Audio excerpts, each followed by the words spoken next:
আসসালামু আলাইকুম রহমতুল্লাহ। প্রিয় শিক্ষার্থীবৃন্দ,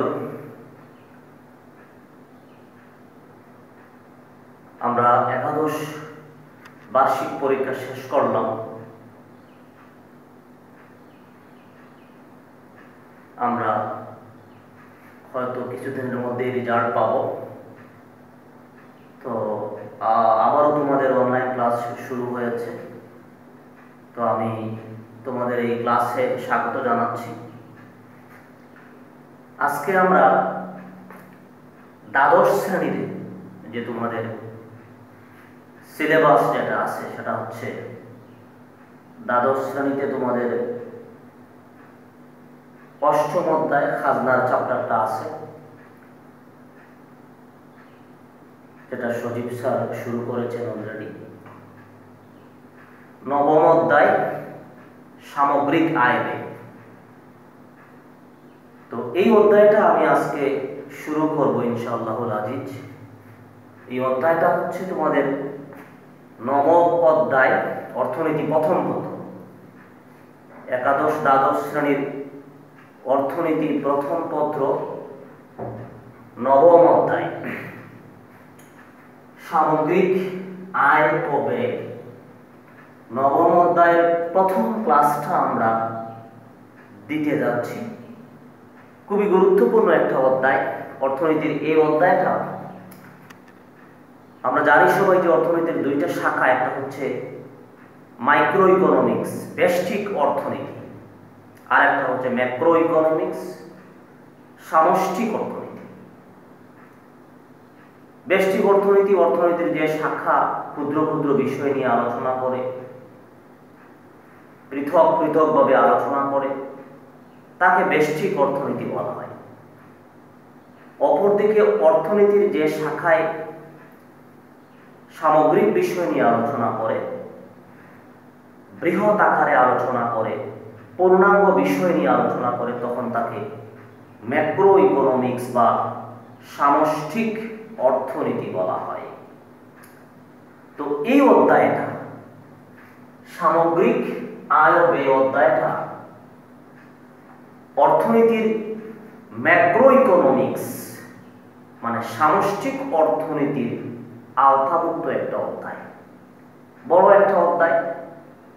এই অধ্যায়টা তোমাদের জন্য জানা বোঝা অতীব গুরুত্বপূর্ণ। অর্থনীতির গোটা বিষয়টা এই চ্যাপ্টারটার মাধ্যমে উঠে এসেছে। তো আমরা এই অধ্যায়টা অনেক বিষয় নিয়ে এই অধ্যায়টা গঠিত। তো আজকে আমরা এই অধ্যায়ের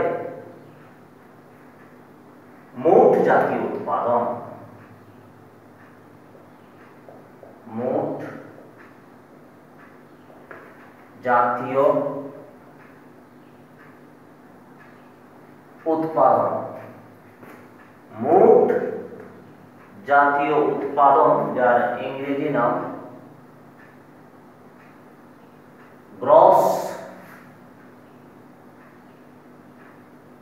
national product. Gross national product, যাকে আমরা সংক্ষেপে জিএনপি বলে থাকি, এই বিষয়টা নিয়ে আমরা আলোচনা করব। GNP, gross national product, spelling সহ শিখে নিতে হবে। জিএনপির মিনিংটা কি? গ্রস ন্যাশনাল প্রোডাক্ট বা মোট জাতীয় উৎপাদন। তো আমরা এই বিষয়টাকে সংজ্ঞায়িত করব। তো অর্থনীতির প্রত্যেকটা বিষয় সংজ্ঞায়িত করতে হলে আমরা বলে থাকি যে সংজ্ঞায়িত করার পূর্বে এই সংজ্ঞার কি পয়েন্টসগুলো আমাদের আগে বুঝতে হবে। কি পয়েন্টস মানে যে বিষয়টা দিয়ে আমরা সংজ্ঞাটা প্রদান করব, অথবা যে বিষয়টা ছেড়ে দিলে এই সংজ্ঞাটা হবে না, এই বিষয়গুলোকে আমরা কি পয়েন্টস বলে থাকি। জিএনপির সংজ্ঞা দিতে হলে আমাদের প্রথমে মনে রাখতে হবে এক নম্বর কি পয়েন্টস, একটি নির্দিষ্ট সময়, একটি নির্দিষ্ট সময়, একটি নির্দিষ্ট সময় সাধারণত 1 বছর।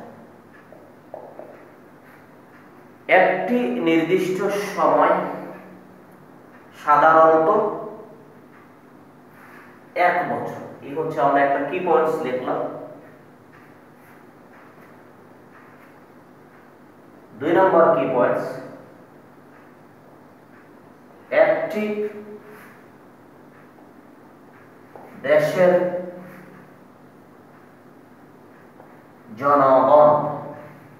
2 নম্বর কি পয়েন্টসটা হচ্ছে একটি দেশের জনগণ। 3 চূড়ান্ত দ্রব্য ও সেবার উৎপাদন। 3 নম্বর কি পয়েন্টস, চূড়ান্ত দ্রব্য ও সেবার উৎপাদন। 4 নম্বর কি পয়েন্টস, বাজার মূল্য। অত্যন্ত গুরুত্বপূর্ণ কিছু বিষয় আমরা এখানে উপস্থাপন করেছি। এই 4টা কি পয়েন্টস দিয়ে আমরা জিএনপি কে সংজ্ঞায়িত করব। জিএনপি খুবই ইম্পর্টেন্ট একটা টার্মস, পেপার পত্রিকায় আমরা প্রায়শই দেখে থাকি জিএনপি। আমরা বলে থাকি একটা দেশের জিএনপি বৃদ্ধি পেয়েছে বা হ্রাস পেয়েছে বা মোটামুটি স্থিতিশীল আছে। এই বিষয়গুলো আমরা বলে থাকি। একটা দেশের অর্থনৈতিক অবস্থা প্রকাশ করতে আমরা এই জিএনপিটা ব্যবহার করি। সুতরাং অর্থনৈতিক অবস্থা, গোটা দেশের অর্থনৈতিক অবস্থার একটা চিত্র তুলে ধরে জিএনপি। সুতরাং এই বিষয়টা অবশ্যই কি বোঝানো অত্যন্ত জরুরি। এই বিষয়টা সংজ্ঞায়িত করতে হলে, জিএনপি কে সংজ্ঞায়িত করতে হলে এই 4টা কি পয়েন্টস বুঝতে হবে। আসো আমরা এখন বোঝার চেষ্টা করি। প্রথমে আমরা বলেছি একটি নির্দিষ্ট সময় সাধারণত 1 ইয়ার, 1 বছর। তো পৃথিবীতে যে সমস্ত দেশে জিএনপি গণনা করা হয়, প্রত্যেকটা দেশেই এই জিএনপি গণনায় আমরা একটা নির্দিষ্ট সময় বিবেচনা করি। আমরা সাধারণত অর্থনীতির ভাষায় এই সময়কে ফিসক্যাল ইয়ার, অর্থ বছর বলে থাকি। অর্থ বছর বলে থাকি। যেমন বাংলাদেশে আমরা বিভিন্ন অর্থ বছরের জন্য বাজেট প্রণয়ন করি বা বিভিন্ন অর্থ বছরের জন্য অর্থনৈতিক বিভিন্ন হিসাব কাজ পরিচালনা করে থাকি। এ সমস্ত বিষয় ব্যবহার করতে আমরা অর্থ বছর এরকম বলে থাকি। যেমন আমরা বলি 2018-19 অর্থ বছর। এই অর্থ বছরে সরকারের রাজস্ব আয় এত, এই অর্থ বছরে সরকারের রাজস্ব ব্যয় এত, বা এই অর্থ বছরের জন্য বাজেট এত টাকা প্রণয়ন করা হয়েছে, এই অর্থ বছরের জন্য আমরা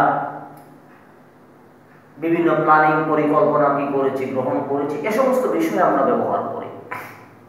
তো এরকম যখন বলা হবে 2018-19 অর্থ বছর, তখন এই পরিধিটা আমরা 1 বছর ধরে নিব। 1 বছর কিভাবে 1 বছর? যেমন 2018-19 যদি বলা হয়, বুঝতে হবে এই 2018 সালের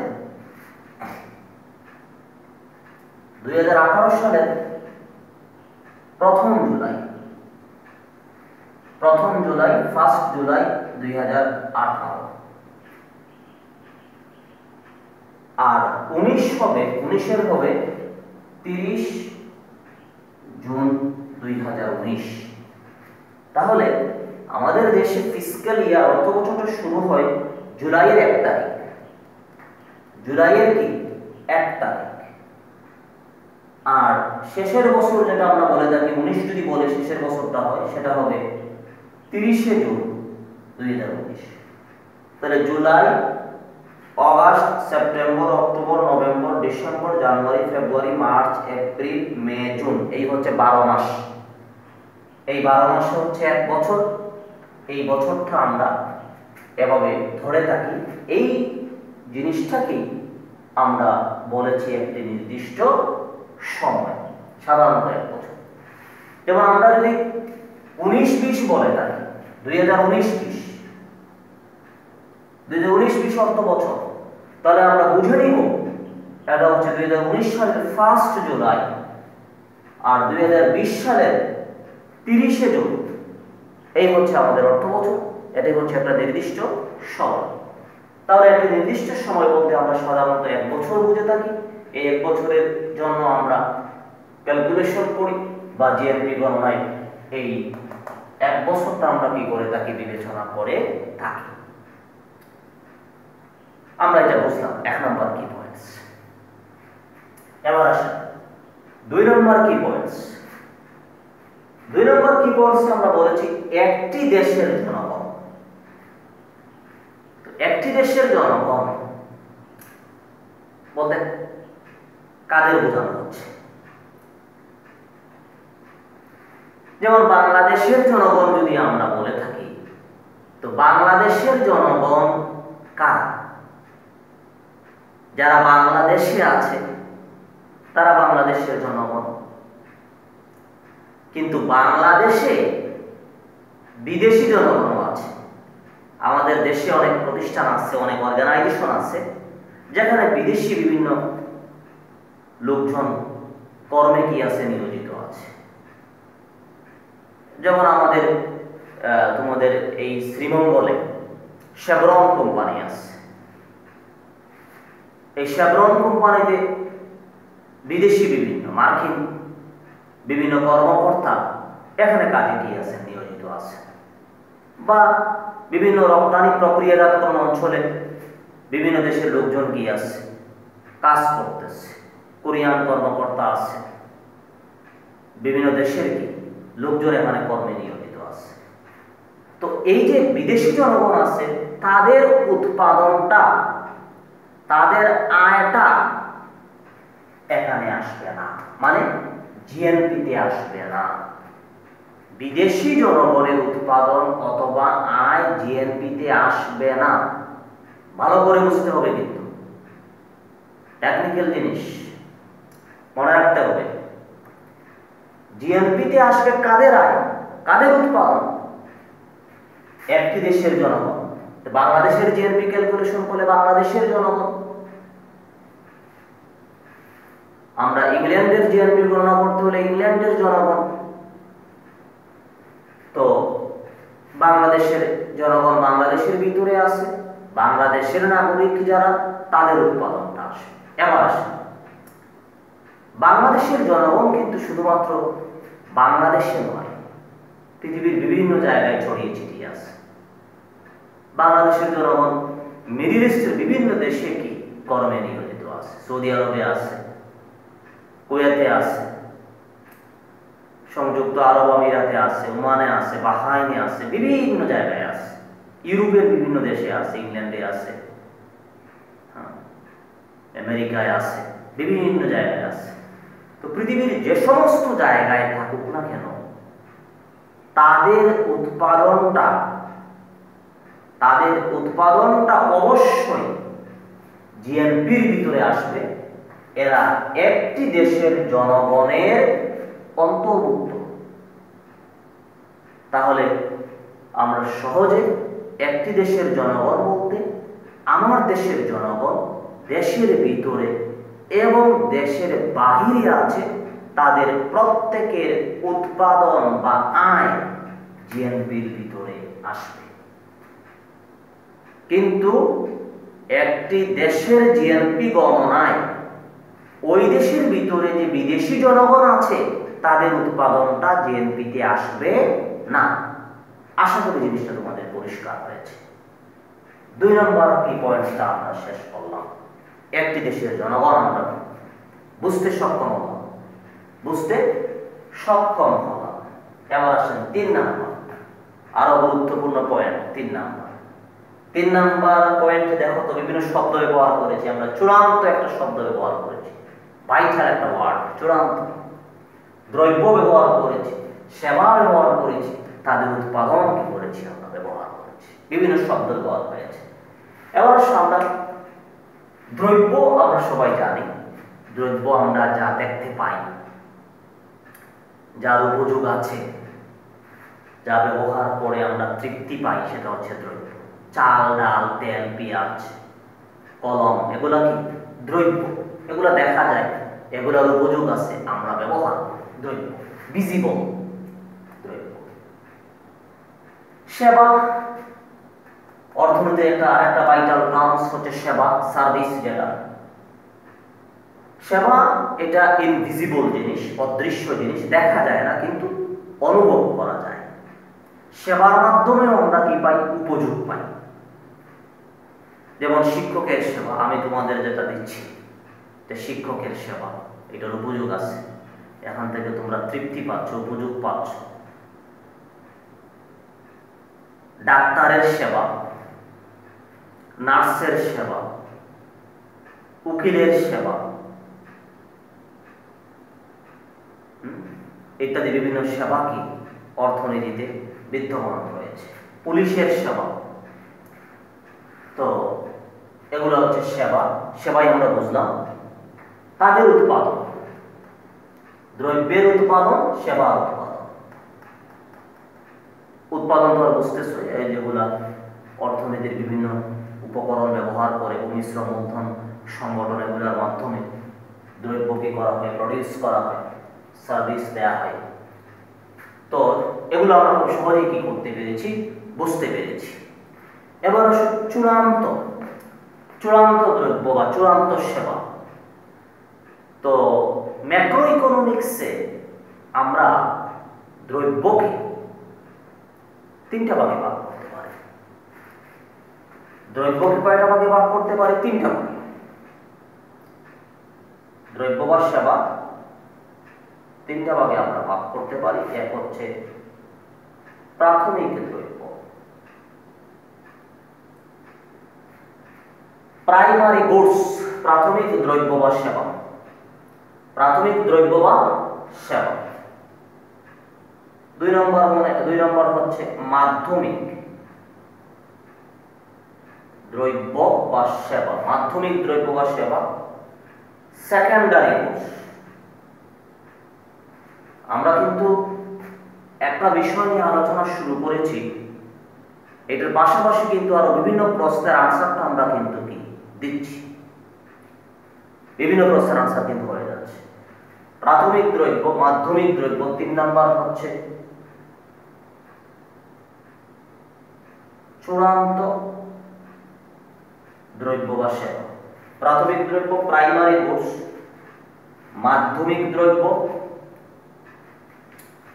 সেকেন্ডারি গুডস, চূড়ান্ত দ্রব্য ফাইনাল গুডস। এই তিনটে ভাগে আমরা দ্রব্যকে ভাগ করতে পারি। এবার আসেন প্রাথমিক দ্রব্য বা প্রাইমারি গুডস বলতে কি বুঝি? প্রাথমিক দ্রব্যটা হচ্ছে যে দ্রব্যটা সরাসরি উৎপাদন ক্ষেত্র হতে পাওয়া যায়, সরাসরি আমরা উৎপাদন সেক্টর থেকে পাই, সেটা হচ্ছে প্রাথমিক দ্রব্য। মানে যে দ্রব্যটা এখনো অন্য কোনো কাজে ব্যবহার করা হয় নাই, সরাসরি আমরা উৎপাদন সেক্টর থেকে পেয়েছি, সেটা হচ্ছে প্রাথমিক দ্রব্য। যেমন আমরা উৎপাদন সেক্টর থেকে ধান পেয়েছি, বা গম পেয়েছি, আলু পেয়েছি, এগুলো হচ্ছে প্রাথমিক দ্রব্য। তো আমরা উদাহরণস্বরূপ মনে করে লিখলাম, একটা উদাহরণ দিলাম যে আমরা উৎপাদন সেক্টর থেকে সরাসরি পেয়েছি কোনটা? গম। গম হচ্ছে আমাদের প্রাথমিক দ্রব্য। মাধ্যমিক দ্রব্য, মাধ্যমিক দ্রব্য হচ্ছে যে দ্রব্যটা প্রাথমিক দ্রব্য হতে প্রক্রিয়াজাত করা হয় অথবা চূড়ান্ত দ্রব্য উৎপাদনে ব্যবহৃত হয়। যে দ্রব্যটা চূড়ান্ত দ্রব্য উৎপাদনে কি হয়? ব্যবহৃত হয়, সেটা হচ্ছে মাধ্যমিক দ্রব্য। যেমন গম হতে ময়দা তৈরি হয়, ময়দা, আটা বা ময়দা তৈরি হয়। এই ময়দাটা হচ্ছে মাধ্যমিক দ্রব্য। ধান হতে কি চাল তৈরি হয়, ধান হতে চাল তৈরি হয়। এই চালটা হচ্ছে মাধ্যমিক দ্রব্য। আর চূড়ান্ত দ্রব্য, ফাইনাল গুডস বলতে আমরা কি বুঝি? যে দ্রব্যটা ভোক্তারা তাদের ভোগে ব্যবহার করে তাকে বলা হয় চূড়ান্ত দ্রব্য। যে দ্রব্যটা ভোগে ব্যবহৃত হয় তাকে বলা হয় চূড়ান্ত দ্রব্য, ফাইনাল গুডস। যেমন ময়দা হতে রুটি, তাহলে রুটি হচ্ছে চূড়ান্ত দ্রব্য। রুটি আমরা খাওয়ার জন্য কি করি? ব্যবহার করি, মানে ভোগে যারা ব্যবহার, মানে ভোগে যেটা, যে দ্রব্যটা ভোগে ব্যবহার করা হয় তাকে বলা হয় চূড়ান্ত দ্রব্য। তো এখন একটা প্রশ্ন হতে পারে যে একই দ্রব্য কি প্রাথমিক, মাধ্যমিক বা চূড়ান্ত হতে পারে? একই দ্রব্য কি প্রাথমিক, মাধ্যমিক বা চূড়ান্ত হতে পারে? আনসার হচ্ছে একই দ্রব্য প্রাথমিক, মাধ্যমিক এবং চূড়ান্ত হতে পারে। একটা দ্রব্য যদি, প্রাথমিক দ্রব্যটা যদি চূড়ান্ত হতে হয় তাহলে সে দ্রব্যটা ভোগে ব্যবহার করতে হবে। যেমন গমকে যদি আমরা চূড়ান্ত দ্রব্য বলতে চাই, গমকে, তখন গমটা খেয়ে ফেলতে হবে সরাসরি। তো গম তো সরাসরি আমরা খাই না, কিন্তু সরাসরি ব্যবহার করা যায় এরকম অনেক দ্রব্য আছে। উদাহরণ আমরা দিতে পারি, যেমন আমরা শশার কথা বলতে পারি। শশা এটা সরাসরি খাওয়া যায়। অথবা আমরা আখ এর কথা বলতে পারি। আখটা আমরা উৎপাদন ক্ষেত্র থেকে নিয়ে আসলাম। এই আখটা আমরা অনেকেই সরাসরি আমরা খেতে পারি। তাহলে এটা চূড়ান্ত দ্রব্য হয়ে গেল, প্রাথমিক দ্রব্য। আবার আখ থেকে চিনি উৎপাদন করা যায়। তো আখ থেকে যদি চিনি উৎপাদন করি, আখ হচ্ছে প্রাথমিক দ্রব্য, চিনিটা মনে করো মাধ্যমিক দ্রব্য, চিনি। আর ওই চিনিটা যদি আমরা সরাসরি খেয়ে ফেলি, চিনি তো খাওয়া যায়, অনেকেই চিনি আমরা খেয়ে থাকি। চিনি যদি আমরা খেয়ে ফেলি, এই চিনিটা ভোগে ব্যবহার করি, তো এই চিনিটা হয়ে যাবে, এই মাধ্যমিক দ্রব্য হয়ে গেল তখন চূড়ান্ত দ্রব্য। আবার এই চিনিটা যদি মিষ্টান্ন শিল্পে ব্যবহার করি, মিষ্টি উৎপাদনে ব্যবহার করা হচ্ছে চিনিটা, তাহলে চিনিটা তখন মাধ্যমিক দ্রব্য, আর মিষ্টি তখন হবে চূড়ান্ত দ্রব্য। তাহলে একই জিনিসটা প্রাথমিক দ্রব্য হতে পারে, মাধ্যমিক দ্রব্য হতে পারে, চূড়ান্ত দ্রব্য হতে পারে। চূড়ান্ত দ্রব্য কি হতে পারে? তো আমরা জিএনপি গণনায় চূড়ান্ত দ্রব্যকে বিবেচনা করব। যদি চূড়ান্ত দ্রব্যকে বিবেচনা না করি তাহলে কি হবে? যদি চূড়ান্ত দ্রব্যকে বিবেচনা না করি তাহলে অর্থনীতিতে দ্বৈত গণনা সমস্যা দেখা দেবে। দ্বৈত গণনা সমস্যা হচ্ছে জাতীয় পরিমাপে, মানে জিএনপি পরিমাপে যদি জিএনপির অ্যাকচুয়াল ফিগার থেকে, প্রকৃত পরিমাপ থেকে যদি বেশি দেখায় তখন তার নাম হবে দ্বৈত পরিমাপ। যেমন সেটা কিভাবে হতে পারে? যেমন গমের মূল্য, আমরা ধরলাম 1 কেজি গমের মূল্য 10 টাকা। গম হতে যে ময়দা তৈরি হয়, এই ময়দার মূল্য ধরলাম 15 টাকা। আর ময়দা হতে যে রুটি তৈরি হয়, এই রুটির মূল্য ধরলাম আমরা 20 টাকা।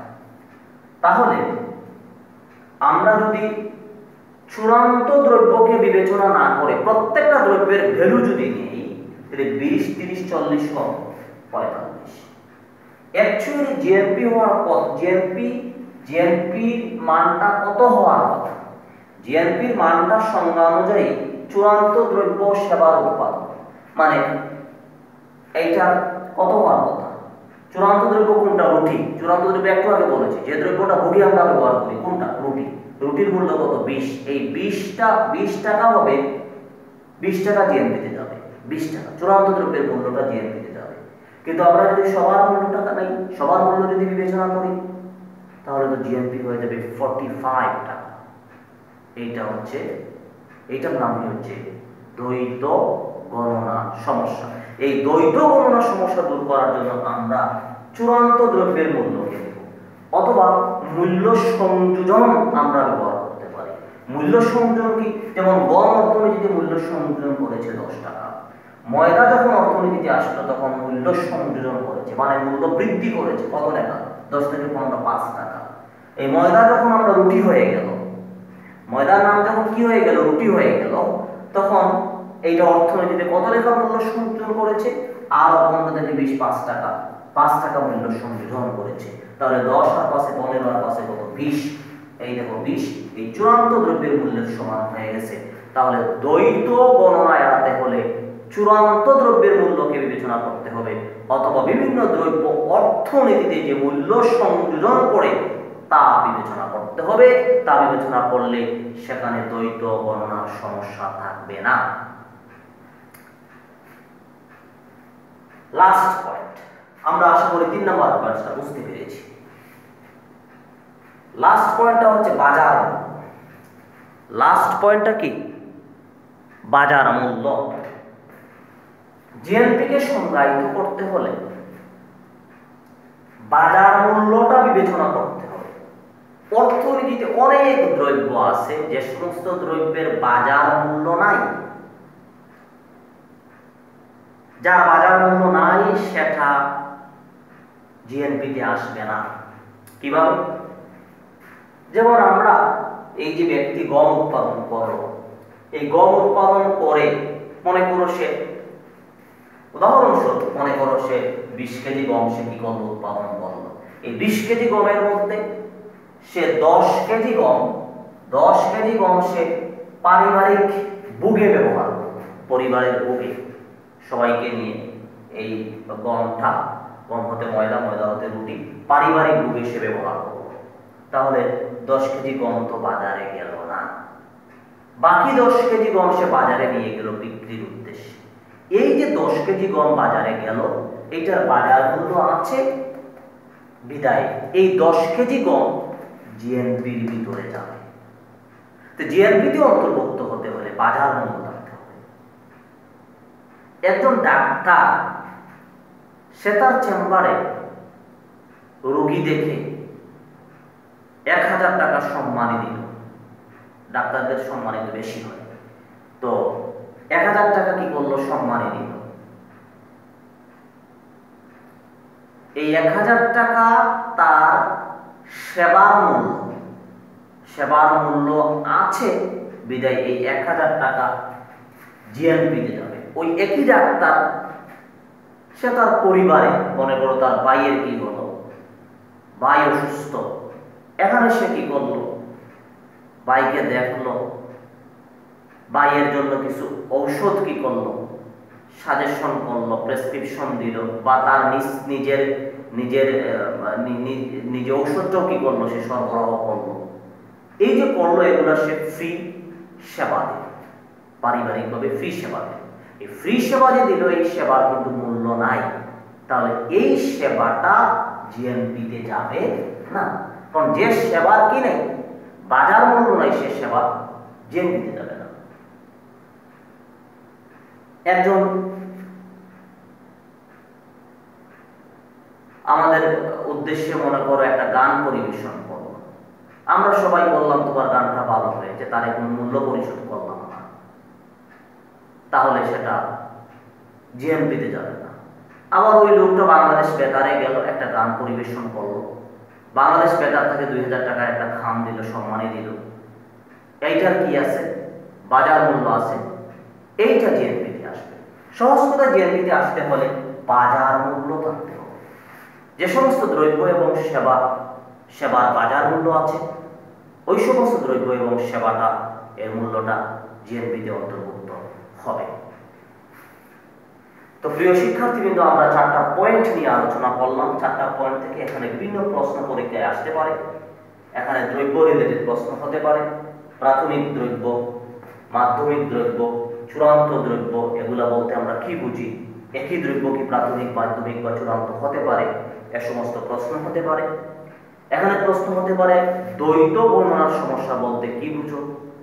প্রশ্ন হতে পারে দ্বৈত গণনার সমস্যা কিভাবে দূর করা যায়। দ্বৈত গণনার সমস্যা দূর করার দুইটা পদ্ধতি, একটা হচ্ছে চূড়ান্ত উৎপাদন পদ্ধতি আর একটা হচ্ছে মূল্য সংযোজন পদ্ধতি। তো ফাইনালি আসো আমরা একটা সংজ্ঞা দেই, জিএনপির সংজ্ঞা। এই কি পয়েন্টসের ভিত্তিতে আমরা বলতে পারি একটি নির্দিষ্ট সময়, সাধারণত 1 বছরে একটি দেশের জনগণ যে পরিমাণ চূড়ান্ত দ্রব্য ও সেবা উৎপাদন করে তার বাজার মূল্যকে জিএনপি বলা হয়। আবারও বলতেছি, সংজ্ঞাটা লিখে নাও। একটি নির্দিষ্ট সময়ে, সাধারণত 1 বছরে একটি দেশের জনগণ যে পরিমাণ চূড়ান্ত দ্রব্য ও সেবা উৎপাদন করে তার বাজার মূল্যকে গ্রস ন্যাশনাল প্রোডাক্ট বা মোট জাতীয় উৎপাদন বা সংক্ষেপে জিএনপি বলা হয়। তো আজকে আমরা জিএনপি নিয়ে আলোচনা করলাম। আগামী ক্লাসে আমরা জিডিপি নিয়ে আলোচনা করব ইনশাআল্লাহ। তো যেহেতু তোমরা পরীক্ষা শেষ করেছ, এই দ্বাদশের সিলেবাসটা পড়া শুরু করো। কলেজ 3 অক্টোবর পর্যন্ত বন্ধ দেয়া আছে শিক্ষা মন্ত্রণালয় কর্তৃক। আমরা আশা রাখবো ইনশাআল্লাহ পরিবেশ পরিস্থিতির উন্নতি হবে, করোনা ভাইরাস থেকে আমাদের দেশ মুক্তি পাবে ইনশাআল্লাহ। আমরা হয়তো অক্টোবর মাসে স্বাভাবিক জীবনযাত্রায় ফিরে যাব, আবার হয়তো কলেজের ক্লাস আমরা করতে পারবো। সেই আশাবাদ, সেই দোয়া মহান আল্লাহ পাক রব্বুল আলামিনের দরবারে রেখে আজকের ক্লাসটা আমরা এখানেই শেষ করলাম। সবার সুস্থতা কামনা করছি। আল্লাহ পাক রব্বুল আলামিন আমাদের সবাইকে সুস্থ রাখুন। আমরা আজকে যে ক্লাসটা দিলাম, আজকে সম্ভবত